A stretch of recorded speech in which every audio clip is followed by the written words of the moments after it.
रावल ने खिमजी सेनाओं से जमकर लोहा लिया। इसके बाद 14वीं शताब्दी की शुरुआत में जूनागढ़ के राजा द्वारा फिर से सोमनाथ की प्रतिष्ठा संपन्न कर दी गई। 14वीं शताब्दी के आखिरी वर्षों में मुजफ्फर खान ने सोमनाथ पर फिर हमला किया। वो हमला भी नाकाम रहा। 15वीं शताब्दी में सुल्तान अहमद शाह ने सोमनाथ मंदिर को दूषित करने की कोशिश की और इसी शताब्दी में उसके पोते सुल्तान महमूद बेगड़ा ने सोमनाथ पर आक्रमण कर मंदिर को मस्जिद बनाने की कोशिश की, लेकिन महादेव के भक्तों के प्रयासों से मंदिर पुनः जीवंत हो उठा। 17वीं 18वीं शताब्दी में औरंगजेब का दौर आया। उसने सोमनाथ मंदिर को अपवित्र किया। सोमनाथ को फिर मस्जिद बनाने की कोशिश की। उसके बाद भी अहल्याबाई होलकर ने नए मंदिर की स्थापना कर सोमनाथ को एक बार फिर साकार कर दिया। यानी सोमनाथ का इतिहास नाश और पराजय का इतिहास नहीं है। ये इतिहास विजय और पुनर्निर्माण का है। हमारे पूर्वजों के पराक्रम का है। हमारे पूर्वजों के त्याग और बलिदान का है। आतताई आते रहे। मजहबी आतंक के नए नए आक्रमण होते रहे, लेकिन हर युग में सोमनाथ पुनः पुनः स्थापित होता रहा।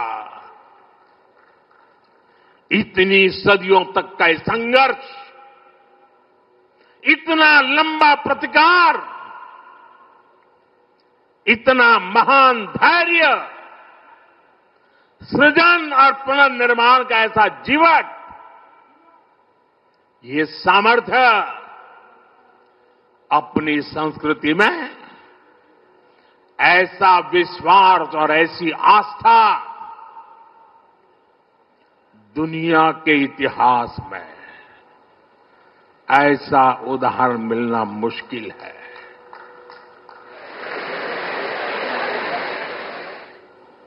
जरा मैंने जवाब आपजो वेला આપણે આપણા પૂર્વજોના પરાક્રમનું પુણ્ય સ્મરણ કરવું જોઈએ કે ના કરવું જોઈએ? આપણા પૂર્વજોએ કરેલા પરાક્રમમાંથી પ્રેરણા લેવી જોઈએ કે નહીં લેવી જોઈએ? એવો કોઈ દીકરો હોય, એવા કોઈ સંતાન હોય કે જે પોતાના પૂર્વજોને ભૂલવા માટેના નાટક કરે? भाइयों बहनों, जब गजनी से लेकर औरंगजेब तक तमाम आक्रांता सोमनाथ पर हमला कर रहे थे, तो उन्हें लग रहा था कि उनकी तलवार सनातन सोमनाथ को जीत रही है। वो मजहबी कट्टरपंथी ये नहीं समझ पाए कि जिस सोमनाथ को वो नष्ट करना चाहते हैं, उनके नाम में ही सोम अर्थात अमृत जुड़ा हुआ है। उसमें हलाहल को पीकर भी अमर रहने का विचार जुड़ा है। उसके भीतर सदा शिव महादेव के रूप में वो चैतन्य शक्ति प्रतिष्ठित है, जो कल्याण कारक भी है और प्रचंड तांडवः शिव ये शक्ति का स्रोत भी है। भाइयों बहनों, सोमनाथ में विराजमान महादेव, उनका एक नाम मृत्युंजय भी है। मृत्युंजय, जिसने मृत्यु को जीत लिया हो, जो स्वयं काल स्वरूप है। यतो जायते पाल्यते येन विश्वम तमीस भजे लियते यत्र विश्वम। अर्थात ये सृष्टि उन्हीं से उत्पन्न होती है, उन्हीं में लय हो जाती है। हम मानते हैं त्वमेको जगत व्यापको विश्व रूप, यानी शिव पूरे जगत में व्याप्त है। इसलिए हम कण कण, कंकड़ कंकड़ में भी उस शंकर को देखते हैं। फिर कोई उन शंकर के कितने स्वरूपों को नष्ट कर सकता है?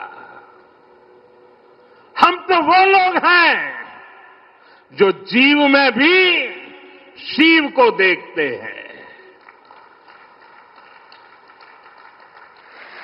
उनसे हमारी आस्था को कोई कैसे डिगा सकता था? और साथियों, ये समय चक्र है कि सोमनाथ को ध्वस्त करने की मंशा लेकर आए मजहबी आतताई आज इतिहास के कुछ पन्नों में सिमट कर रह गए हैं। और सोमनाथ मंदिर उसी विशाल समंदर के किनारे गगनचुंबी धर्म ध्वजा को थामे खड़ा है। सोमनाथ का ये शिखर मानव उद्घोष कर रहा है, चंद्रशेखरम आश्रय मम किम करिष्यति वै यम।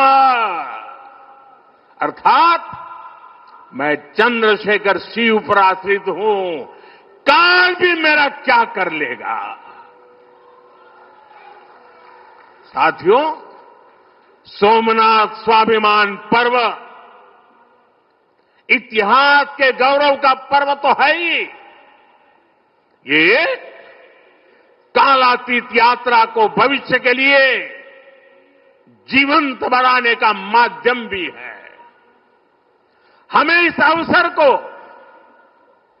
अपने अस्तित्व और पहचान को सशक्त करने के लिए उपयोग करना है। आप भी देखते हैं, अगर कहीं किसी देश के पास कुछ 100 साल पुरानी विरासत होती है, वो देश उसे अपनी पहचान बनाकर दुनिया के सामने प्रस्तुत करता है। वहीं भारत के पास सोमनाथ जैसे हजारों साल पुराने पुण्य